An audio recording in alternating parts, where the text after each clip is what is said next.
Okay, so last lecture आपण introduction बघितलं होतं, what is mean by substation and the classification of substation. So let you know that what is mean by substation. Substation is an assembly that's provide the assembly for the accessories or equipments which are used in a power system or which are used in a grid.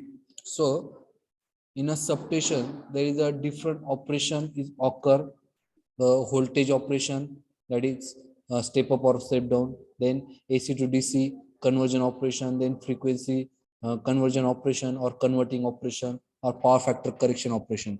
This operation is take place in a substation. So you have to start from the introduction.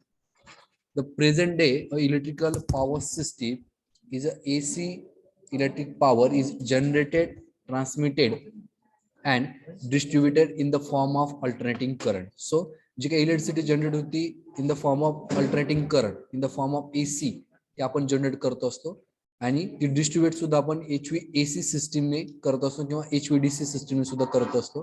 So HVDC सिस्टीमने जर आपल्याला करायचं असेल तर ठिकाणी आपल्याला additional जे काही इक्विपमेंट्स आहे तर डिव्हाइसेस आहेत ते आपल्याला ऍड करावं लागतं. त्यामध्ये रेक्टिफायर आणि इन्व्हर्टर तुमचं इन्क्लूड होतं. ओके, सो जे काही रेक्टिफायर आहे हे तुम्हाला जनरेटिंग एंडला आणि जे काही इन्व्हर्टर आहे ते तुमचं रिसिव्हिंग एंडला आपल्याला ऍड करावं लागतं. The electric power station are located at a far away from the consumer or a load centre.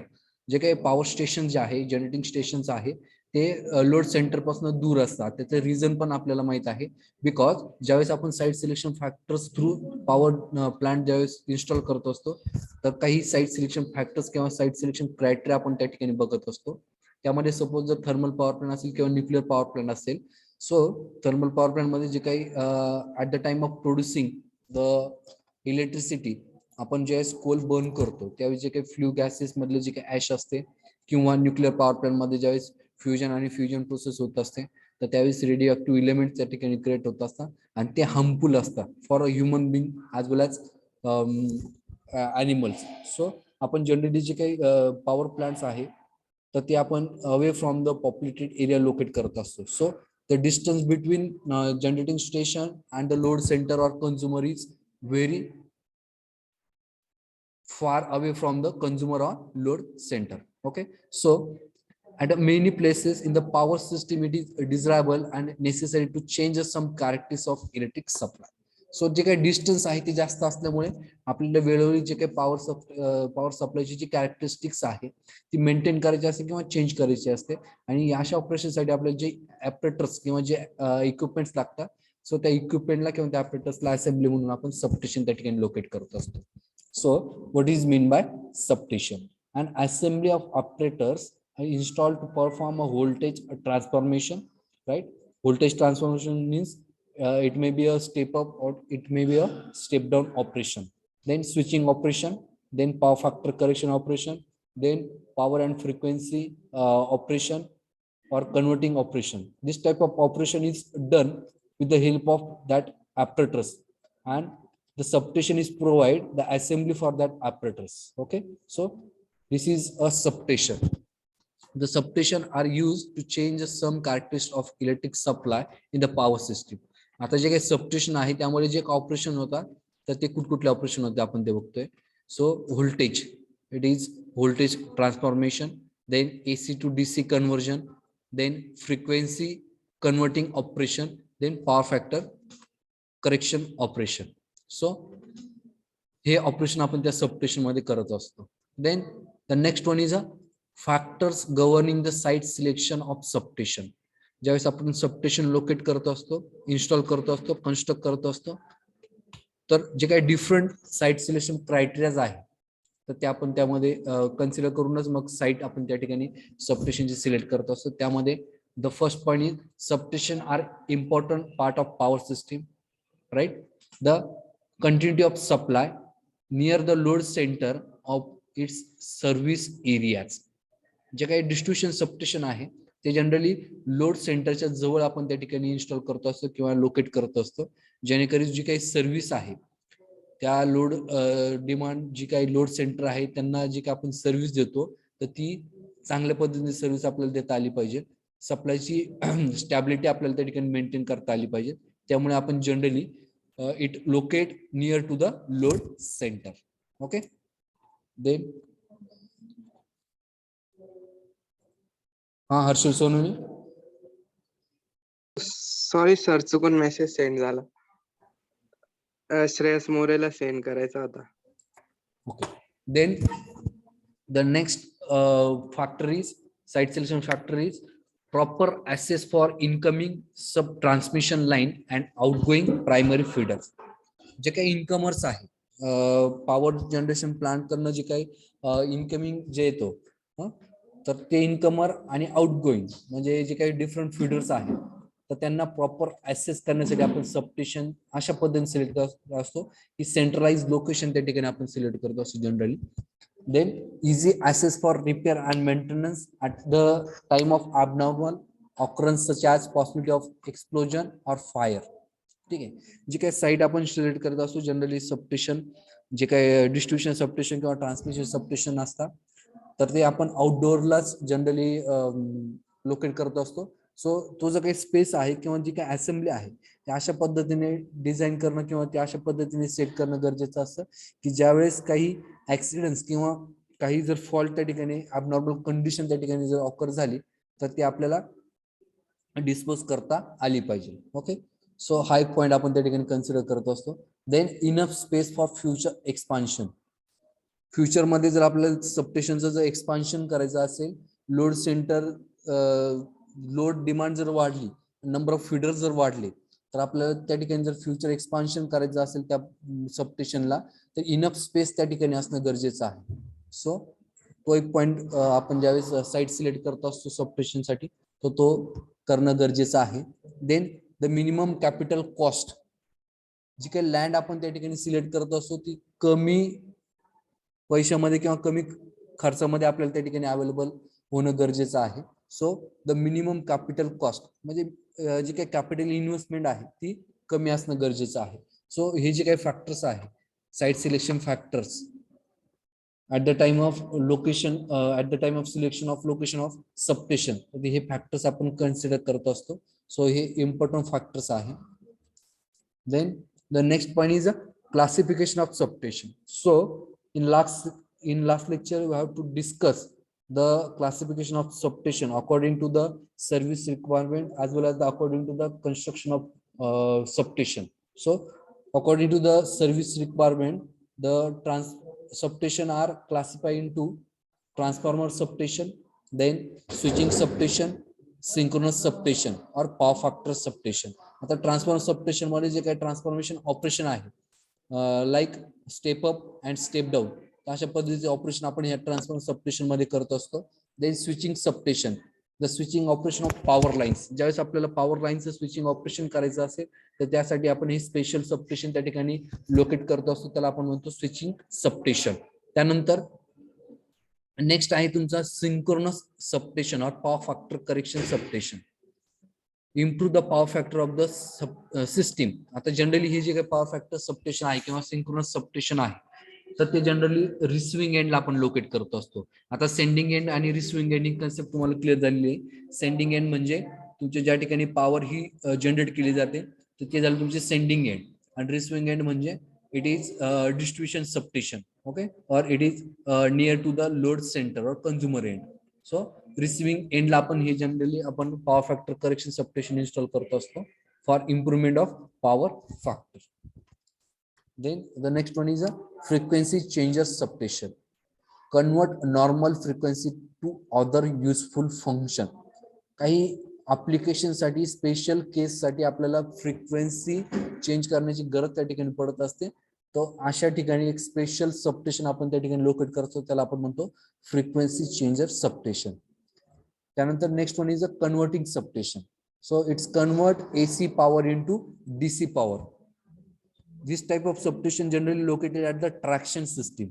Okay, this type of substation is generally located at the traction system. Okay, and another application is this type of substation located at the in the case of HVDC system, high voltage DC transmission system साठी आपल्याला ज्यावेळेस generating ज्यावेळेस आपलं 3 phase AC generation होतं आणि आपल्याकडे जर DC system आहे ट्रान्समिशन आणि डिस्ट्रीब्युशन साठी, तर अशा केसमध्ये आपल्याला त्या ठिकाणी जे काही AC जनरेशन झाले त्याला DC कन्वर्ट करण्यासाठी आपल्याला गरज पडत असेल, त्या ठिकाणी आपल्याला रेक्टिफायरची गरज असते.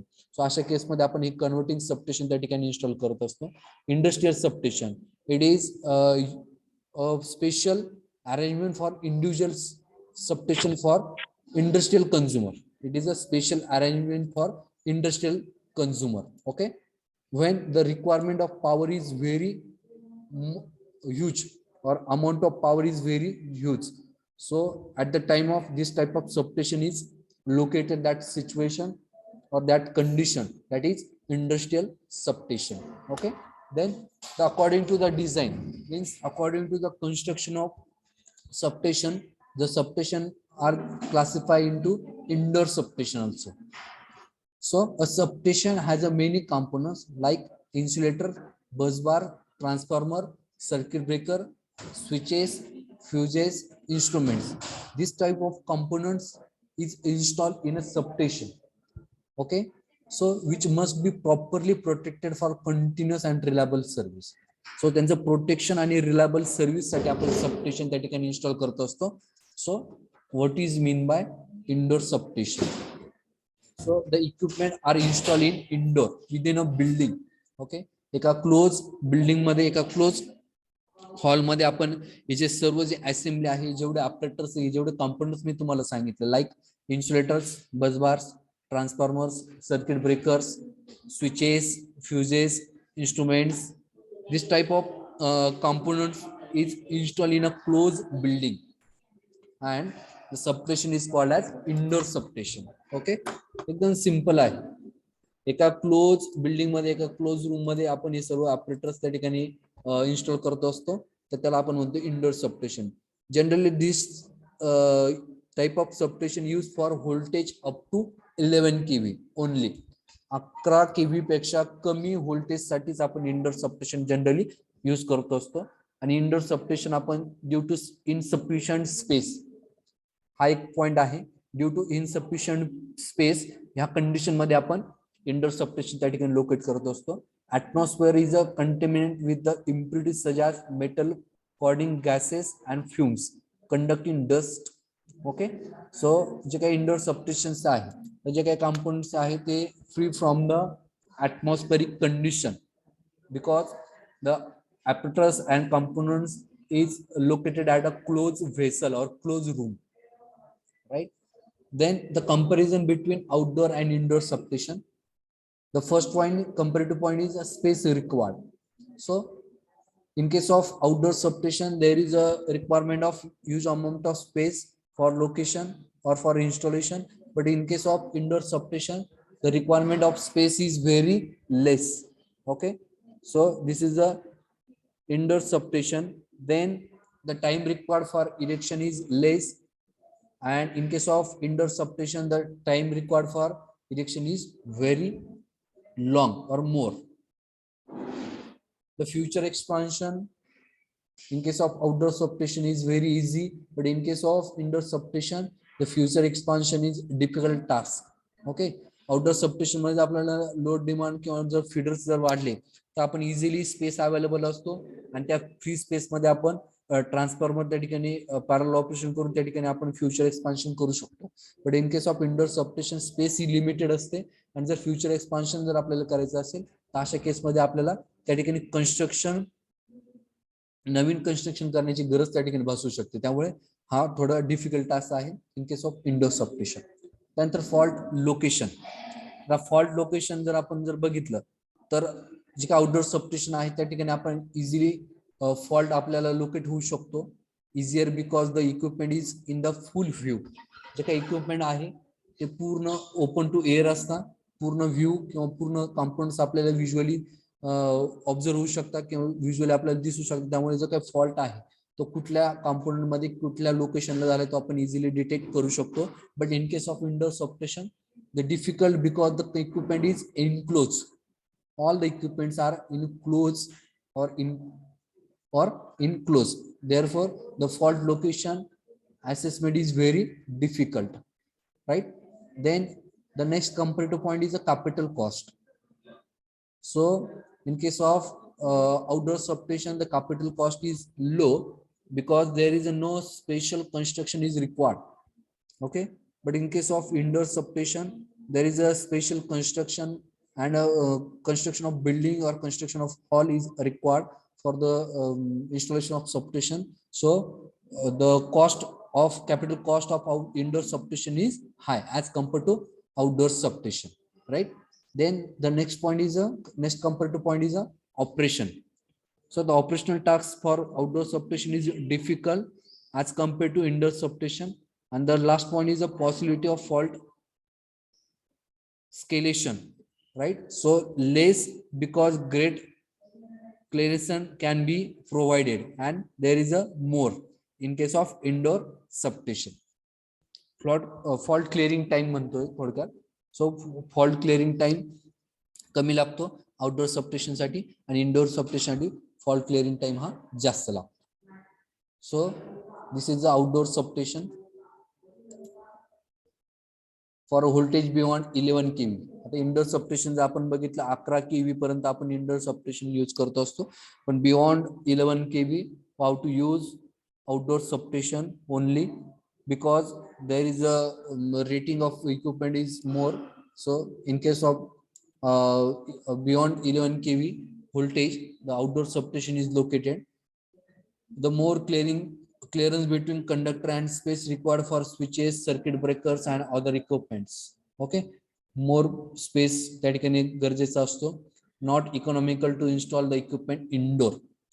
आणि जर आपल्याला बियॉन्ड 11 केव्हीचे जे काही सबस्टेशन आहे ते जर इंडोर साठी आपण जर लोकेट करायचं जर ठरवलं तर जी काही इकॉनॉमिकल कंडिशन आहे किंवा जी काही कॉस्ट आहे कॅपिटल कॉस्ट किंवा ज्याला आपण इनिशियल कॉस्ट म्हणतो तर ती जास्त लागते.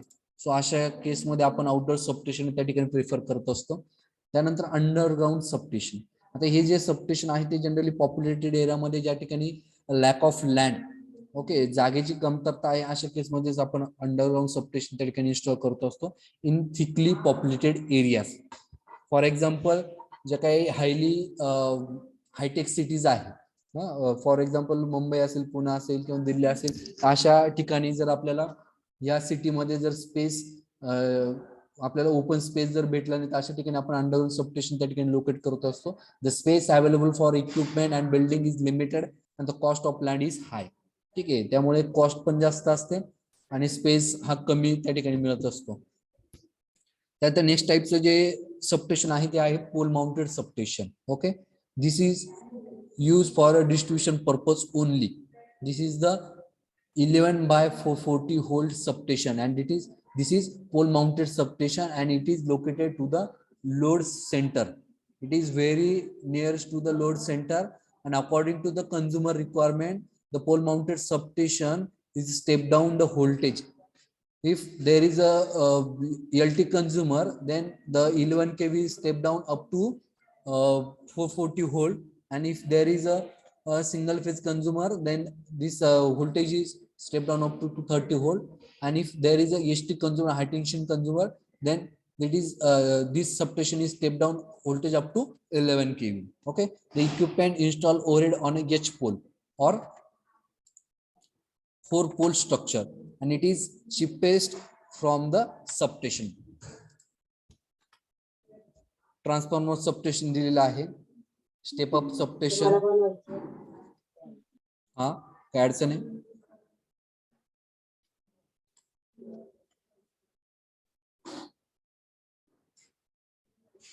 ओके, ठीक आहे.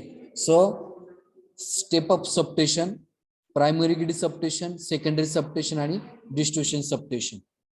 तर जे काही ट्रान्सफॉर्मर सबस्टेशन आहे त्या ट्रान्सफॉर्मर सबस्टेशन मध्ये ह्या ऍक्टिव्हिटी आपण त्या ठिकाणी हे ऑपरेशन त्या ठिकाणी होत असतं. Step up substation, primary grid substation, secondary substation आणि डिस्ट्रीब्युशन सबस्टेशन. त्यानंतर ही ब्लॉक डायग्राम आपण लास्ट लेक्चरला बघितली. आता फक्त एकदा ओव्हरव्ह्यू करून फास्ट मध्ये. हे तुमचे जनरेटिंग स्टेशन आहे, हा तुमचा स्टेप अप सबस्टेशन आहे. इथे 11 केव्हीला 220 केव्ही पर्यंत आपण स्टेप अप केलेला आहे. त्यानंतर ही तुमची प्रायमरी ग्रिड सबस्टेशन आहे, त्यामध्ये 220 केव्हीला आपण 66 केव्ही पर्यंत स्टेप डाऊन केलेला आहे. हे जनरली तुमचं सेकंडरी ट्रान्समिशन सबस्टेशन आहे. त्यापासून तुमचं मग येतं तुमचं सेकंडरी सबस्टेशन. त्या ठिकाणी तुमचं 11 kV पर्यंत आपण स्टेप डाऊन करतो. If there is a ST consumer then 11 kV is delivered to the ST type consumer, and if there is a LT consumer then that 11 kV is stepped down by using step down transformer up to 440 volt, right? So this is the feeder distribution substation, feeder number 1, feeder number 2, feeder number 3. okay, so प्रत्येक feeder वरती आपण 11 kV ला 440 volt पर्यंत step down केलेलं आहे by using step down transformer, and this type of substation is generally pole mounted substation, right? Then step up substation, the generating voltage 11 kV is step up to high voltage to 20 kilovolt, right? The electric power transmitted by 3-phase 3-wire overhead system to the outskirts of the city. So 3-phase 3-wire system आपण generally overhead system त्या ठिकाणी transmission साठी use करत असतो. त्यामध्ये अजून एक असं 3-phase 4-wire, जनरली आपण 3-phase 3-wire overhead system त्या ठिकाणी यूज करत असतो. These are generally located in the power houses, outdoor type. त्यानंतर primary grid substation. From the step up substation, electric power is received by the primary grid substation, and it is reduced the voltage level up to 66 kV for a secondary transmission, and the electric power is transmitted at a 66 kV by 3-phase 3-wire system to various secondary substation located at the that particular surrounding points. Okay, so this is outdoor type substation, primary grid substation, तर आपण transmission substation पण म्हणतो. त्यानंतर secondary substation. From the primary grid substation the electric power is received by the secondary grid substation, and the voltage is further step down up to 11 kV. मग हे 11 kV जे आहे ते जातं तुमच्या distribution substation. The 11 kV lines runs along the important road sides of the city. हे ज्या काही 11 kV च्या लाईन्स आहेत त्या जनरली ज्या काही रोड साइड्स ज्या आहेत तर त्या रोड साइडच्या साइडला म्हणजे बोथ साइडला आपण ह्या 11 kV च्या ज्या काही डिस्ट्रीब्युशन लाईन्स आहेत ते पोलवरती आपण बघत असतो.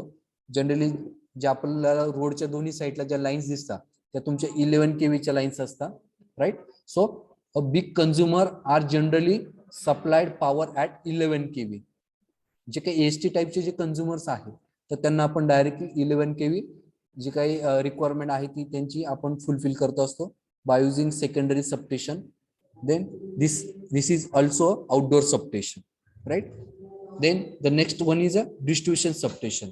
The electric power from 11 kV lines is delivered to distribution substation. This substation are located near the consumer locality. म्हणजे हे तुमचं असतं मग पोल माउंटेड सबस्टेशन, आणि त्यामध्ये मग 11 kV ला आपण 440 व्होल्ट पर्यंत काय करतो असतो, स्टेप डाउन करतो असतो. Step down the voltage to 400 volt 3-phase 4-wire by supplying to the consumer. Okay, so हे झालं तुमचं डिस्ट्रीब्युशन सबस्टेशन. सो हे जे काही सबस्टेशनची टाइप आहे ते तुमच्या नोटबुक मध्ये नोट डाउन करून घ्या. Depending upon the purpose served, classify into the substation. Classify. First one is step up substation. Transformer substation चे classification आहे. Step up substation. Second one is a primary grid substation.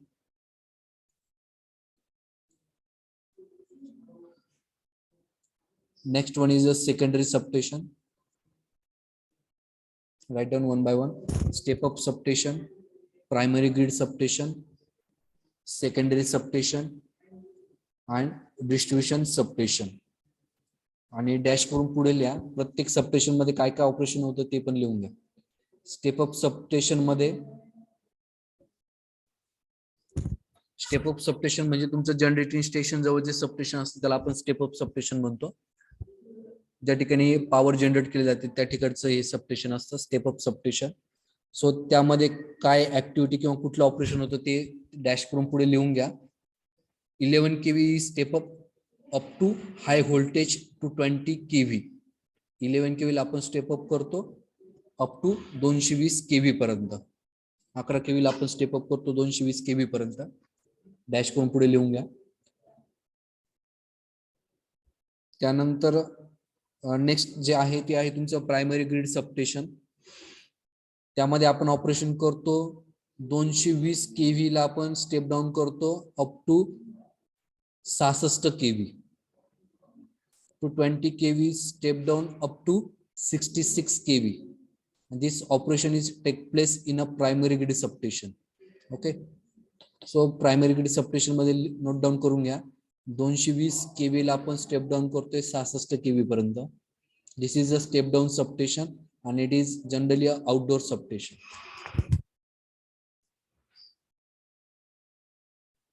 ठीक आहे. So primary grid substation. त्यानंतर secondary substation. Secondary substation मध्ये कुठलं operation करतो आपण, जे काही 66 केव्ही आपल्याला इनकमिंग येत आहे प्रायमरी ग्रीड सबस्टेशन पासून, तर त्याला आपण अगेन स्टेप डाऊन करतो up to 11 kV. The 66 kV is step down up to 11 kV. This is again step down substation. 66 kV is step down up to 11 kV and it is generally outdoor substation, secondary substation, right?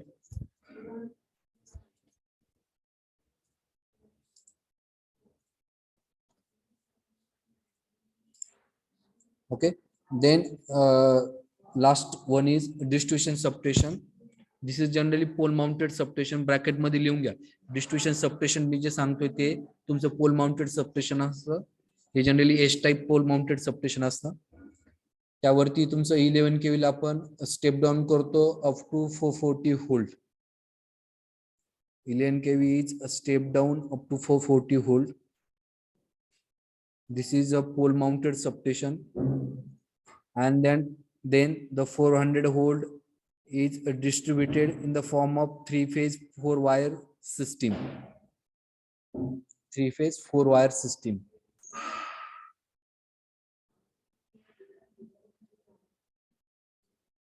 Three-phase 4-wire system means it is star connection.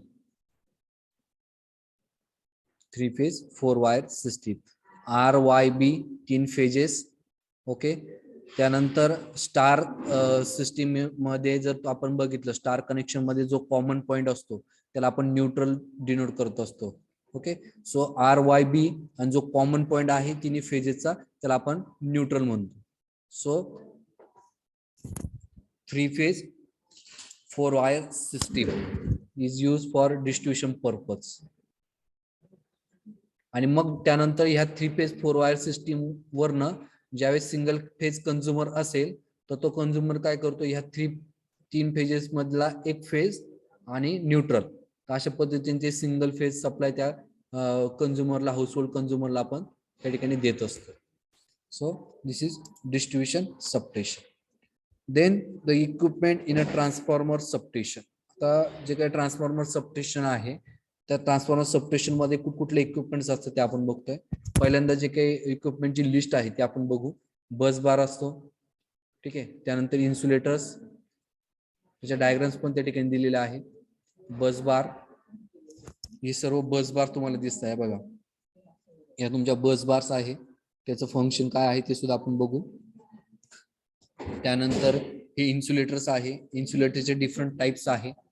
Pin type insulator, disc type insulator, strain type, त्यानंतर suspension type, shackle type, अशा टाइपचे insulators त्या ठिकाणी use करत असतो आपण. So हे इन्सुलेटरचे different टाइपचे इन्सुलेटर्स तुमच्या स्क्रीनवरती दिसत आहे. त्यानंतर आयसोलेटिंग स्विच असतं ज्याला आपण आयसोलेटर्स म्हणतो. त्यानंतर circuit breaker for protection purpose. This is isolator. हे बघा, हे इन्सुलेटर्स आहे दोन्ही साईडला, आणि त्या इन्सुलेटरच्या मध्ये जो कनेक्टिंग रॉड दिसतोय, कनेक्टिंग मेटल जे दिसतंय, स्ट्रीप दिसते, त्याला आपण आयसोलेटर म्हणतो. तो आयसोलेटर सेंट्रली ऑपरेट होतो, त्या सेंट्रल लोकेशनला तो ऑपरेट होतो. तो आयसोलेट करतो दोन सिस्टीमला त्याचं फंक्शन सुद्धा आपण बघणार आहोत. हे तुमचं आयसोलेटर आहे, त्यांचं circuit breaker, break the circuit. हे बघा, हे सर्किट ब्रेकर्स आहे. Break the circuits from faulty section to healthy section. Then power transformer, it is used for step up and step down the voltage. Then instrument transformer, ज्याला आपण CT म्हणतो, CT आणि PT. Okay, current transformer, potential transformer. Then protective relays. Then metering and indicating instruments.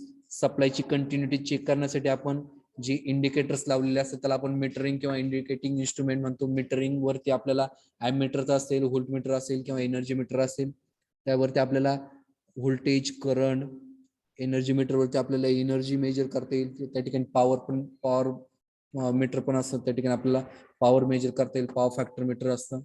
ठीक आहे. So this is the metering and indicating instruments. Then काही अजून additional protection devices किंवा protective equipment त्या ठिकाणी असतात सबस्टेशन मध्ये. त्यामध्ये लाइटनिंग अरेस्टर असतं. लाइटनिंग अरेस्टरचं फंक्शन तुम्हाला सर्वांना माहिती आहे की जे काही लाइटनिंग स्ट्रोक्स आहे तर ते लाइटनिंग स्ट्रोक पासून प्रोटेक्शनसाठी आपण लाइटनिंग अरेस्टर त्या सबस्टेशन मध्ये आपण इन्स्टॉल केलेलं असतं. लाइटनिंग अरेस्टर आपण ज्याला म्हणतो. फायर फायटिंग इक्विपमेंट्स, जर काही ऍक्सिडेंट झाला, काही शॉर्ट सर्किट झालं तर अशा केसमध्ये आपल्याला फायर फायटिंग सिस्टीम सुद्धा त्या सबस्टेशन मध्ये असणं गरजेचं आहे. सो हे तुमचे इंडिकेटिंग डिव्हाइसेस आहे. हा कंट्रोल पॅनलचा एक फोटो आहे, त्यावरती तुम्हाला इंडिकेटिंग मीटर सुद्धा दिसतंय. त्यानंतर काही स्विचेस त्या ठिकाणी आहे. प्रोटेक्शन डिव्हाइसेस आहे, ब्रेकर्स, रिलेज, लाइटनिंग अरेस्टर्स. हे बघा, लाइटनिंग अरेस्टरचा फोटो स्क्रीनवरती दिसतोय तुम्हाला. हे तुमचे सर्व जे टॉपला दिसतंय हे लाइटनिंग अरेस्टर आहे. या पोलवरती, ट्रान्समिशन पोलवरती सुद्धा लाइटनिंग अरेस्टर त्या ठिकाणी इन्स्टॉल केले असतात. जे टॉवर्स आपण बघतो, हाय व्होल्टेज टॉवर जे असतात, ट्रान्समिशन टॉवर्स, त्या टॉवरच्या टॉपला एक रॉड तुम्हाला बऱ्याच वेळेस तुम्ही बघितलेला असेल. तर त्या टॉवरच्या टॉपला जो रॉड असतो तर तो रॉड म्हणजे हा तुमचा लाइटनिंग अरेस्टर असतो. आणि त्याचं जे एक टर्मिनल आहे ते आपण ग्राउंड केलेलं असतं, जेणेकरून जर लाइटनिंग स्ट्रोक त्या टॉवर वरती जर आला तर जे काही हाय व्होल्टेज आहे तो हाय व्होल्टेज सर्ज जो आहे तो आपल्याला ग्राउंड करता येतो बाय युझिंग लाइटनिंग अरेस्टर. त्याला आपण म्हणतो लाइटनिंग अरेस्टर. ठीक आहे. सो लाइटनिंग अरेस्टरचं एक्झॅक्ट लोकेशन कुठं असतं ते सुद्धा तुमच्या स्क्रीनवरती दिसतंय. पोल असेल, टॉवर्स असतील किंवा सबस्टेशन मध्ये सुद्धा लाइटनिंग अरेस्टर त्या ठिकाणी इन्स्टॉल केलेलं असतं. हे काही सिम्बॉल्स आहे. बसबारचा सिम्बॉल त्या ठिकाणी दिलेला आहे. सर्व सिम्बॉल्स तुम्हाला नोटबुक मध्ये ड्रॉ करायचे आहे. त्यानंतर सिंगल ब्रेक आयसोलेटिंग स्विच दिलेला आहे, ज्याला आपण आयसोलेटर म्हणतो. आयसोलेटरचे त्याचे टाइप्स दिलेले आहे. एक डबल ब्रेक दिलेला आहे आणि एक ऑनलोड आयसोलेटिंग स्विच आहे. ऑनलोड आयसोलेटिंग स्विच हे तुमचं ज्यावेळेस तुमची जी काही ग्रीड आहे ती एनर्जाइज असेल तर त्या केसमध्ये आपण हा आयसोलेटर यूज करू शकतो, ऑनलोड आयसोलेटिंग स्विच. आणि हा सिंगल ब्रेक आयसोलेटिंग स्विच आहे, हा डबल ब्रेक आयसोलेटिंग स्विच आहे. आयसोलेटिंग स्विच विथ अर्थ ब्लेड. ठीक आहे. त्यानंतर करंट ट्रान्सफॉर्मर आहे, CT ज्याला आपण म्हणतो. हा पोटेन्शियल ट्रान्सफॉर्मरचा सिम्बॉल आहे. तर ही सर्व सिम्बॉलिक रिप्रेझेंटेशन आपल्याला कुठे लागतं, ज्यावेळेस आपण सिंगल लाईन डायग्राम ज्यावेळेस आपण ड्रॉ करायचे असेल किंवा सबस्टेशनचे आपल्याला आता ज्यावेळेस आपण युनिट नंबर सेकंड ज्यावेळेस आपण स्टार्ट करू, 11 kV सबस्टेशनचे आपल्याला पहिलाच पॉईंट त्या ठिकाणी आहे, the layout of 11 kV substation, right. So त्या 11 kV सबस्टेशन मध्ये जे एवढे इक्विपमेंट जे तुमच्या स्क्रीनवरती दिसतात सर्व इक्विपमेंट त्या सबस्टेशन मध्ये असतात. बसबार आहे, आयसोलेटर्स आहे, CT असतील, PT असतील, या सर्व जे काही इक्विपमेंट्स आहे ते आपल्याला लेआउट मध्ये ड्रॉ करताना आपण त्या इक्विपमेंटची डायरेक्ट 3D डायग्राम त्या ठिकाणी नाही काढू शकत. ओके. सो आपल्याला ते सिम्बॉलिकली त्या ठिकाणी आपल्याला ते रिप्रेझेंट करावं लागतं. त्यासाठी आपल्याला हे सिम्बॉल्स त्या ठिकाणी कामात येणार आहे. सो हे सिम्बॉल लक्षात राहू द्या. बसबारचा सिम्बॉल आहे, आयसोलेटरचे सिम्बॉल्स आहे, single break, double break, on load isolating switch with earth blade. त्यानंतर करंट ट्रान्सफॉर्मरचा सिम्बॉल त्या ठिकाणी दिलेला आहे, पोटेन्शियल ट्रान्सफॉर्मर आहे. ओके. त्यानंतर आपण आता वन बाय वन जे काही इक्विपमेंट्स आपण बघितले तर त्यांचं फंक्शन आपण बघणार आहोत. The first one is a bus bar. What is a function of bus bar? When a number of lines operating at a same voltage have to be directly connected electrically, bus bar are used as a common electrical component. ज्यावेळेस आपल्याला line connect करायच्या असतील दोन lines तर त्यावेळेस आपण conducting part किंवा conducting material म्हणून आपण हे बस बार त्या ठिकाणी यूज करतो असतो. The bus bars are copper or aluminium bars. ठीक आहे, त्याचे जे काही बस बार्स आहेत तर ते जनरली कॉपर मटेरियल किंवा अल्युमिनियम बारचे बनवलेले असतात. The operate at a constant voltage. The incoming and outgoing lines in a substation are connected to the bus bar.